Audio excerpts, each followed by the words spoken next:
Welcome to Insights with Latrese. Welcome back. I'm your host, Latrese Kabuya.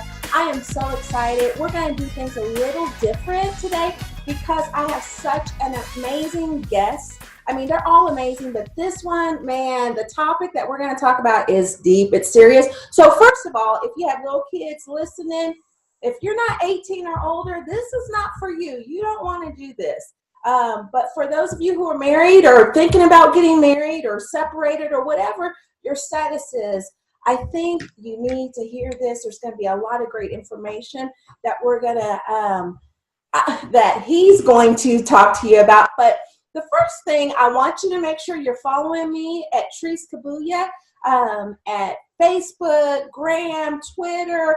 I am even on Snapchat. Now, I'm trying to work through that one, but I'm on there, okay? So follow me, get some information, get encouragement, motivation, just have fun with it and see me on those social media platforms. Remember, this is Insights with Latrese.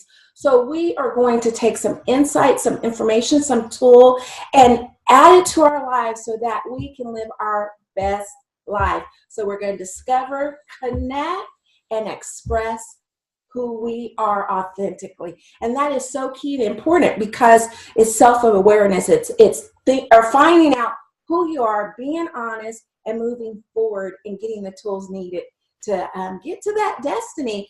But without further ado, Mr. Hasani Pettiford is with me today, and I'm so excited and so humble. Let me just tell you about this brother, this amazing man.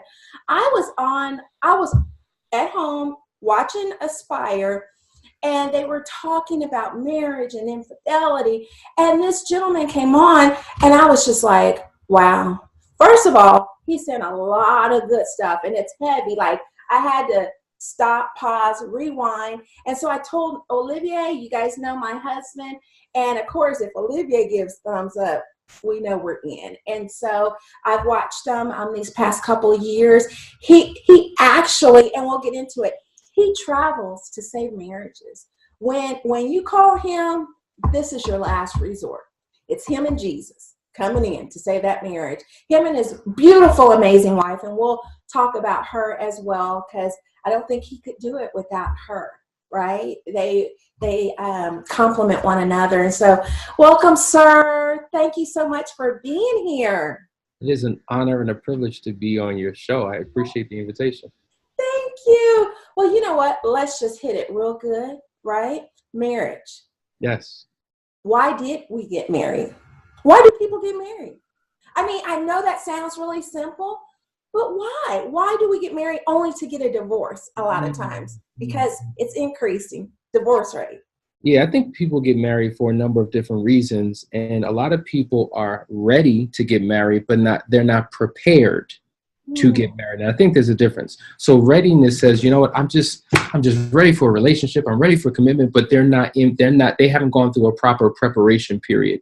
And so they enter into these long-term commitments ill-equipped. They enter into with myths about what marriage is all about because they've seen it on television or media, or a lot of people are so distraught over marriage because they've had bad examples, they don't get married. Yeah. So I think there's a split that's taking place.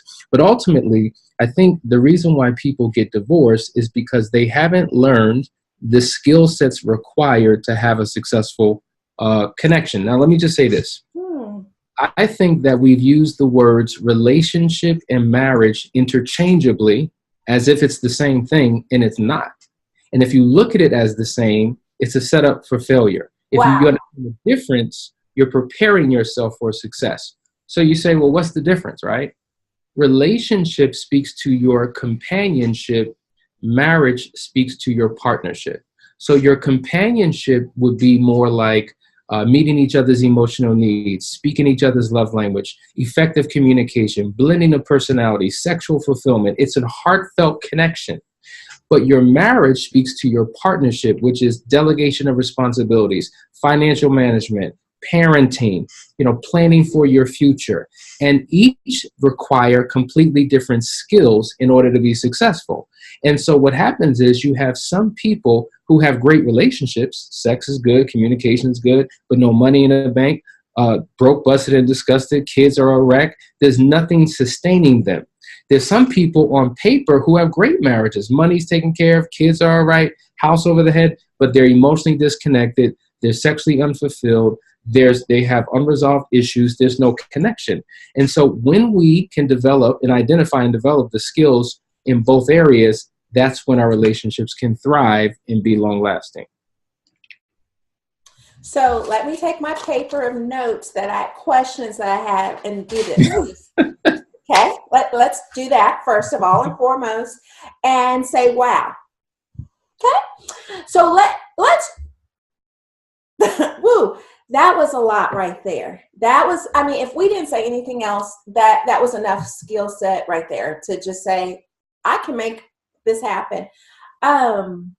Man, so tell me this, in a marriage, because it's definitely beyond what I was thinking, but I know communication is important. Now, I'm not you, but my husband and I do have the honor sometimes to talk to people and help them and coach them through a season of their life that's challenging in their marriages. And one of the things that we get all the time is the communication. Is that really the issue, or is there something underlining? Yeah, I think it is. I say all the time, you really don't have a financial problem. You really don't have a sex problem. You really don't have a parenting or in-law problem. What you have is an inability to effectively communicate. Because we cannot effectively communicate, we never are able to deal with the issue. So now we have issues that go unresolved, and they manifest in all of these areas: sex, finances, children, in-laws, all of these other places. And so if we could learn how to effectively communicate, if we understood just the basics, like for instance, I often talk about the 3 components of effective communication. So number 1, you have your words, what you say. Number 2, your tonality, how you say what you say. And number 3, your facial expressions and body language. Now, your words are 7% of your communication. Your tonality is 23% of your communication, but your facial expressions, body language, and gestures, 70% of your communication. So what happens is each one of these components delivers very different messaging. So it's not what you said, it's how you said what you said, and I'm offended, and so therefore we can't even deal with the issue at hand.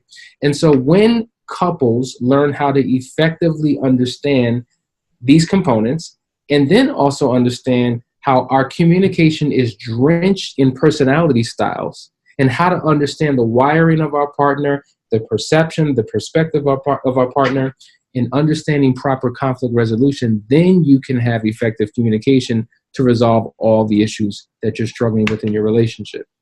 Wow. So with that said, with communication, a lot of times, and a man, men tend to kind of shut down. So what would you tell that wife? Well, number 1, we know that generally speaking, women speak in paragraphs, men speak in bullet points. I think statistics suggest that the average man uses 10,000 words a day, whereas the average woman speaks 25,000 words a day. So if a man is working and has a job and talking to coworkers and talking to employees and talking to whomever, by the time he gets home, he's used up all his words. Meanwhile, if women have used up the same number of words during the day, by the time they get home, they have 15,000 more words to use. And I think that what happens is we run out of things to talk about, or we have very surface conversations. And to your point, because men haven't learned how to tap into their emotions, I'm speaking in general, when it comes to more serious conversations, intimate conversations, we don't know how to process. If I can't get in contact with my own emotions, how could I connect emotionally with you? So the level of compassion, the level of intimacy, the level of connection, I'm not able to effectively do because I haven't been raised and trained to do that. I've been taught to push it down, to suppress it. And so I'm wired in such a way that makes communication very challenging. So in essence, we have to unlearn certain things that we have learned and learn something different so that we can truly have breakthrough communication.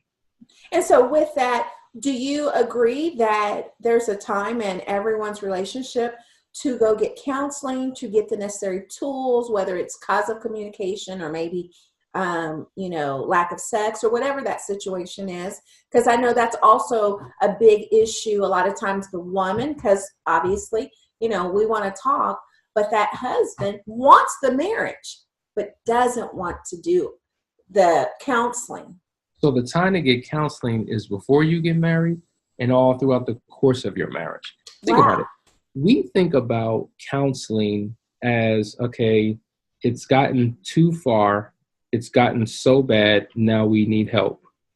Well, counseling or coaching should be something that you do to prevent crisis from taking place. If we had a shift in our perspective and did not view counseling as a bad thing, because, in our community, there's a negative stigma placed on counseling. That must mean that there's something emotionally or psychologically wrong with me. And I think it's become such a loaded term, and we've run away from it for dear life. But I say, look at it like coaching. Like every great athlete has a coach. Yeah. Michael Jordan had a coach. Venus and Serena Williams had a coach. Tiger Woods had a coach. A coach is there to take you to the next level. Likewise, a marriage coach, if you will, is there to take your relationship to the next level. I would say definitely before and throughout. Okay.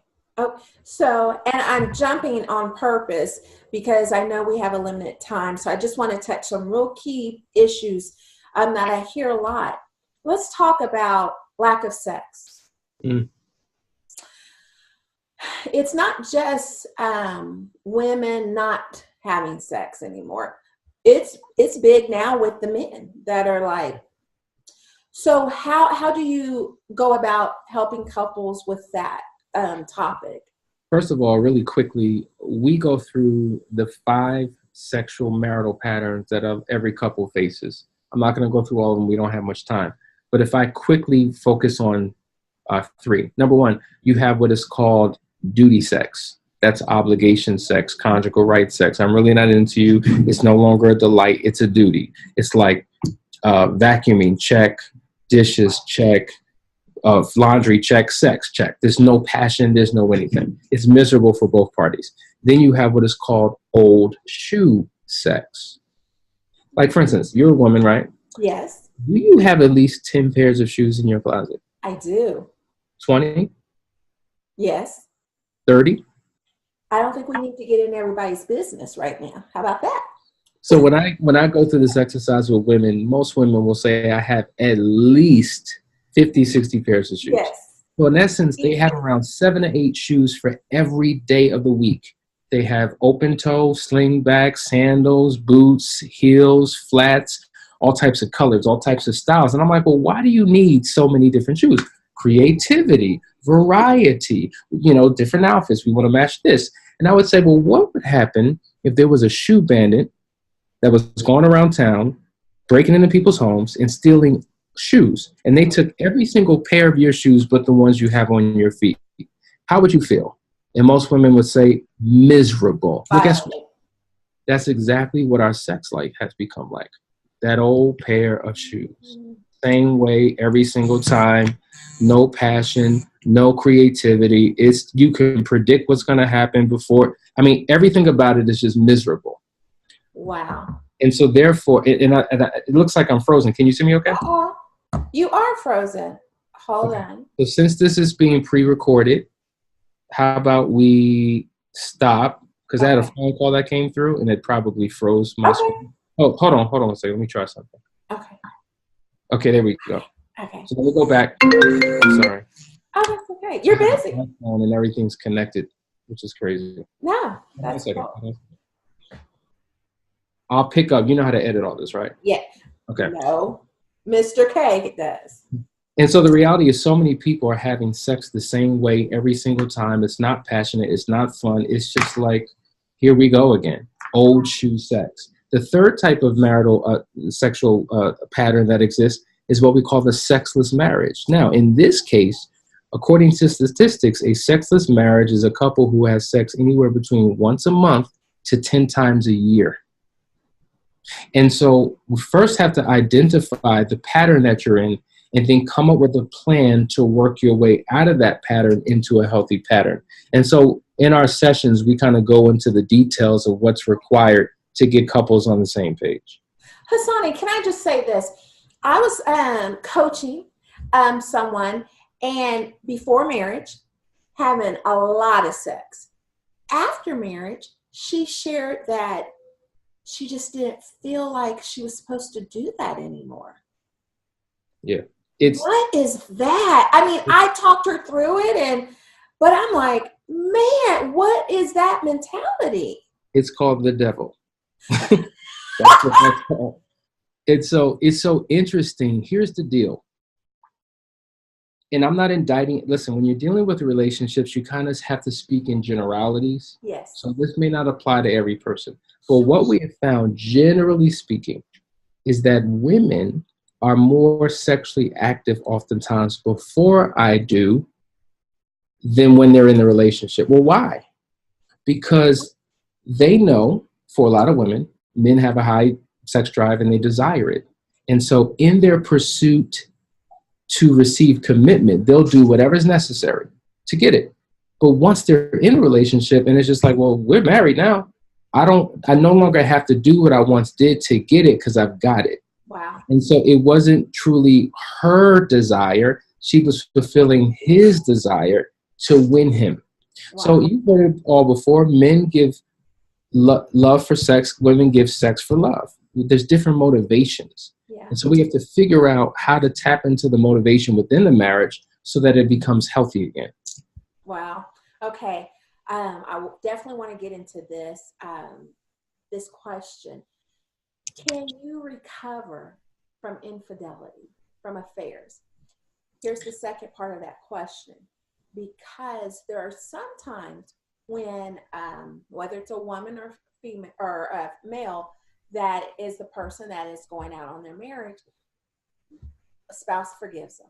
Okay, let's work through it. A couple of years later, spouse forgives them. When do you stop forgiving? When is enough enough? Okay, and I mean, I believe that you can recover. But I want to hear your insight, because before this, you were telling me, give me the title that you have that I have never heard of. Yeah. And there's like 7 of you. And I want to be the 8th one because I want to study this out, because to me, that is just so amazing. A lot of responsibility, but amazing. So I've been working with couples for many, many, many, many years. But like many therapists and counselors who deal with marriage, a lot of them are general practitioners, if you will. You know, if you had a backache and you went to your physician, well, if they're responsible, they would send you to a chiropractor, someone who specializes in backs. Likewise, infidelity has become so rampant. I realized that I didn't have the knowledge or the skill set to effectively deal with people in that crisis. So I became an infidelity recovery specialist and received training on that, and have spent probably the last 8 years as a specialist. And 95% of my clients deal with affairs. So the question is, can you recover? Absolutely. If not, I wouldn't be in business. Right. And so it takes a unique set of knowledge and skills to navigate people from discovery to recovery. And so there's 3 things ultimately I focus on. Number 1, the marital recovery. And that's really creating the proper foundation for a sustainable relationship that is closed, monogamous, and long-lasting, mutually beneficial. Number 2, the individual recovery process, because typically you have a betrayed spouse and an unfaithful spouse. And both of them are hurting, but in 2 completely different ways. So their road to recovery is different. And so when you combine the marital and the individual together, you're able to make a quantum leap forward in your success. But number 3, what most counselors and therapists don't cover, because it's just not their area of expertise, is the affair recovery process. And there's 6 clear stages that we take people through that allows them to find clarity, closure, healing, and then we build up structures or systems of accountability to prevent it from happening again. And so we have a very, very, very high success rate. In the last 10 years, we've only experienced 2 divorces, which is statistically almost impossible. But it's the comprehensive approach that we take to it. Man, that is impressive. That's a blessing, right? Go ahead. So to get to your second question, when is enough enough? The reality is some people come into counseling or coaching and they're just going through the motions. They're unrepentant. They have no desire to change. They haven't broke off the relationship. They're still connected still. And so this is what I say. When there's ambivalence of should I stay or should I go? I tell people the best decision that you can make is to make no decision at all. Why?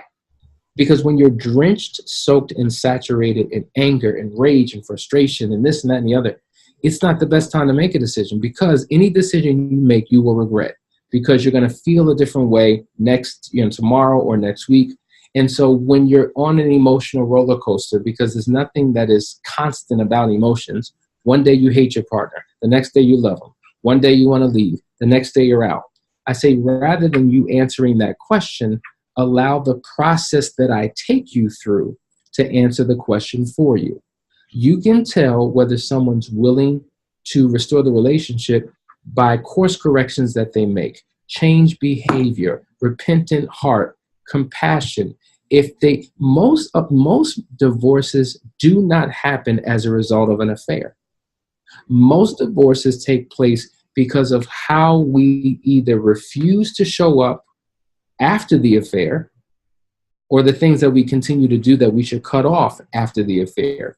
And what happens is, after a while, it's just like, listen, I could deal with what you did, but the fact that you're not repentant and you keep on doing the wrong thing, you're giving me no hope for a future. So what do we have? At some point, I've got to take care of myself, and so that's when enough is enough. After going through a process and there's still no tangible change.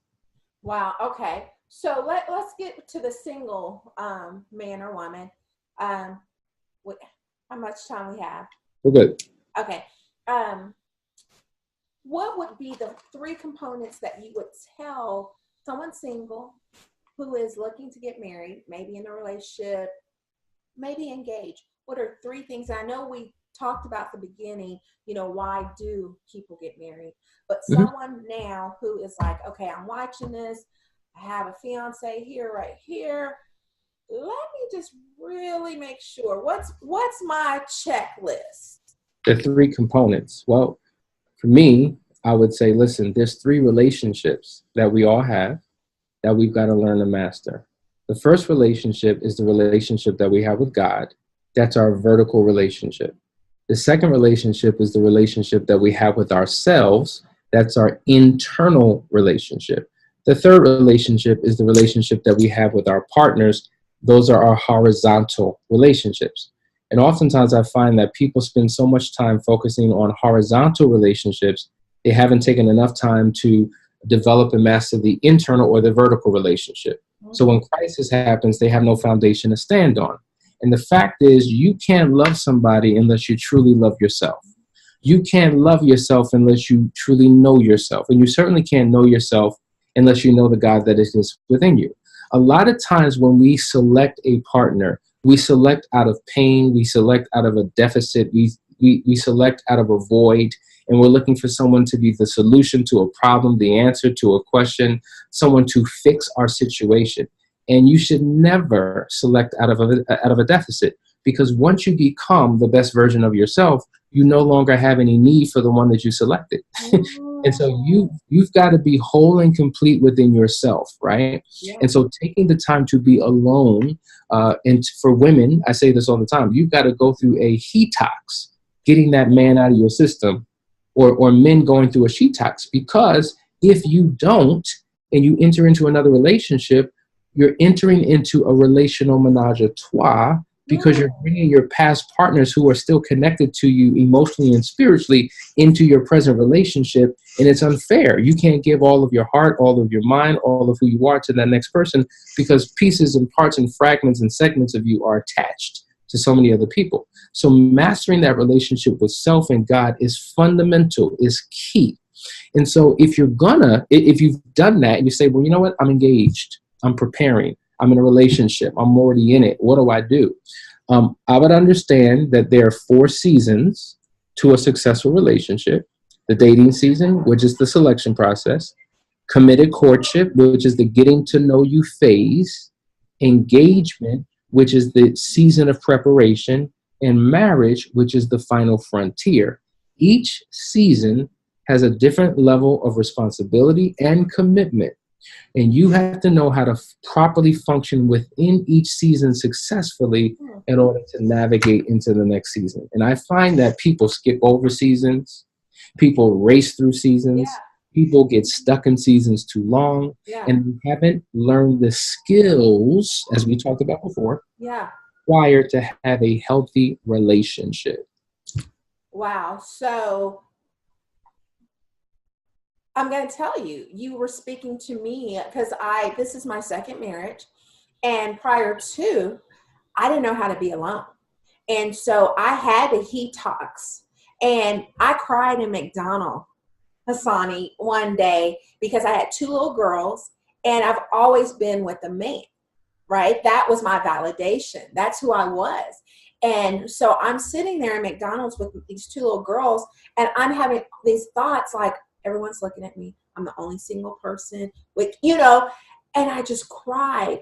And that was that was the start of my self-discovery of who I was, not who the mistakes or the environment or, any of that, but who was Latrese.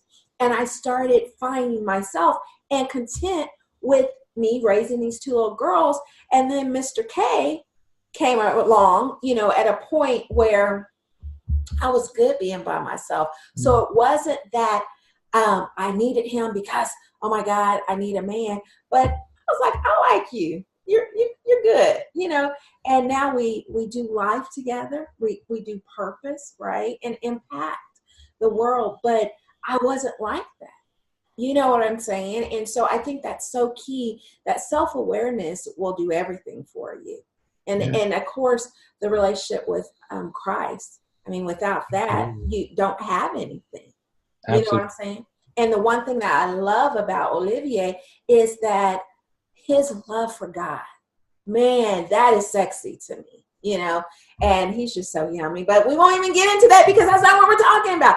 But I want to say this to you because I don't want to infringe on your time. I know you're a busy man, and I'm just humbled that you would take the time out for Insights with Latrese and to our listeners.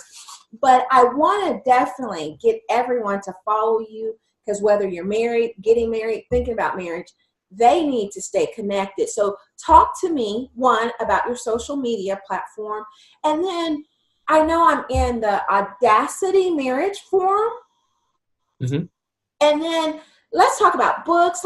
How do we get to know you better and follow you? Because you're everywhere. I guess to be honest with you, I live on Facebook. That's my world. I would say you could follow me. You don't have to be my friend, but you could certainly follow me at Hasani Pettiford. You reach a certain amount, you can't take on any more friends, but you can follow. So on there, I show who I am as a person. Mm-hmm. But then we have the Couples Academy, business page. Yes. You can follow us in terms of the business, if you will, relationship stuff. But our website is couplesacademy.org, couplesacademy.org. And I would highly recommend everybody go to that because there you'll find out about our services and what we offer for people. On the media page, for those, they can watch our television shows. They can watch media interviews.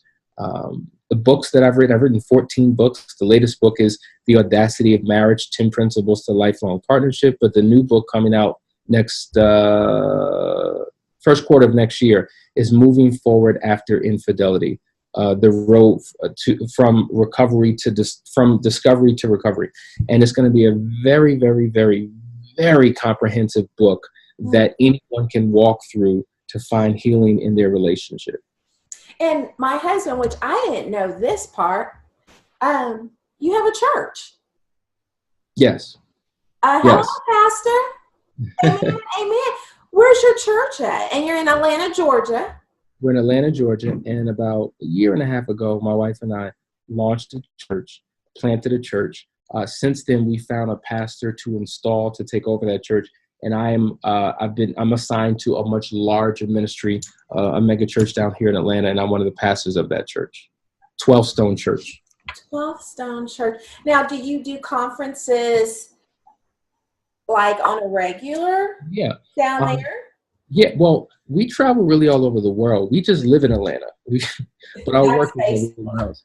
So we just got back from a 2-week Africa tour.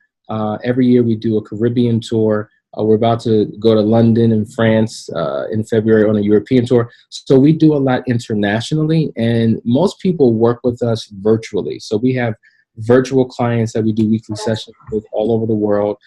We do 3-day private marriage intensives. Now that's in person. So either people are flying me to their country, or they're flying from their country here or within the States, and we're spending 3 days together, deep dive, intensive work. And those 3 days literally are equivalent to like 6 months of counseling because it's so comprehensive. And so, yeah, I'm on Instagram a little bit, but really Facebook and couplesacademy.org is the best way to follow me.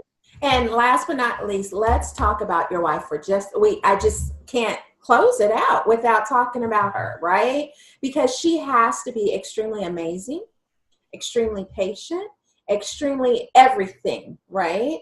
And Yeah. so let's just chat about this amazing woman that you're married to, that God bless you to marry up to.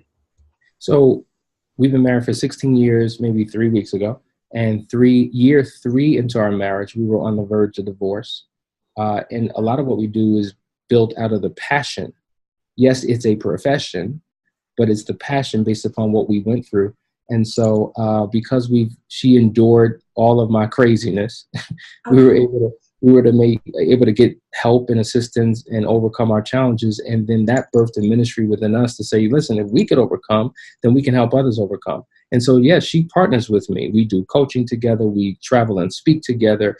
All of the visuals that you see, like the website, the book publishing, all of that she does. That's the skills that she brings to the marriage. So we are truly married on purpose. There's intentionality, purpose, and destiny attached to our union. So yes, we receive the benefits, but there's also a purpose that allows us to continue to do what we do. Absolutely. Absolutely. I get that. I'm the face, but Olivier does everything. He's so amazing. He's so yummy. Isn't he nice? Ooh! Okay. I'll give you nice. I don't know about yummy, but I'll give you nice. Well, you know what? I just want to thank you again. For those that are listening, watching, the insight that I have to give is this: your marriage can survive. You don't have to end in divorce. There are tools, there's information, there's people like Hasani and his wife that can help you, that God will use to help you. You just have to be willing to put in the work. It's worth it, because like Hasani was saying about marriage, it's more than just being husband and wife, but it's about purpose. What is this marriage birthing that will impact the kingdom? And that's what we got to do. That's the focus, right? So now we got to go back and start working the process so that we can be a blessing. Yes, sex, kissing, loving, having fun, companionship, all of that is a beautiful thing, but it's so much bigger. Your marriage serves a bigger purpose, and the enemy will do anything to destroy it. But when God's on our side, we win, right? And so we just have to be willing to win by doing the work. And so with that, Hasani, any last words? Listen, stay encouraged. Know that whatever you're currently going through, it is a season. It doesn't have to last. You can get on the other side. I and my wife, as well as hundreds of other couples we work with all over the world, are living testaments that, listen, there's a greater day. There's a future in store. You've just got to look beyond your current situation and believe and have faith. We have faith and hope for so many different things. We have faith to believe we'll accomplish financial goals, educational goals, occupational goals, fitness goals. But when it comes to our marriage, we want to give up, cave in, and quit and don't believe it's possible. And there are people who are living examples that are proof that if you just hold on and if you put in the work and you have stick-to-itivism and do whatever's required, required, you can make it. You can break through your situation, have the best marriage that you could ever think of. Well, with that said, this is my mic. Boom. All right, everyone. This is Latrese with Insights with Latrese. Thank you so much for joining. Please comment. Definitely comment. Tell me your thoughts. Give me some feedback, because I know this was powerful, and you're going to have to go back and go back over and over, because I know I am going to, because he knocked some knowledge and some words that I got to look up. So with that said, all right, love you guys. See you later.